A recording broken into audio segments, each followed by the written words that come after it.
خداوندا جمالت را در آن دنیا همه بینن منم بینم.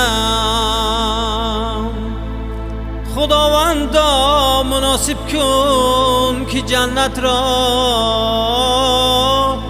همه بینن منم بینم. که از جمع بهشت افضل محمد مصطفی باشم، همان سردار جنت را همه بینن منم بینم. همان سردار جنت را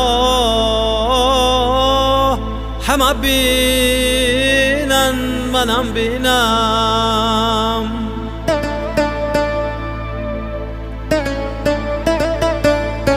اگر چند گناهکارم امید از رحمتت دارم، ز درگاه تو ای یا رب از آن دولت همه بینن منم بینم. محمد مصطفی صلی الله علیه و سلم، محمد مصطفی عنصر یاسین اگر خوانند، خداوندا مناسب کن در آن صفها همه باشن منم باشم.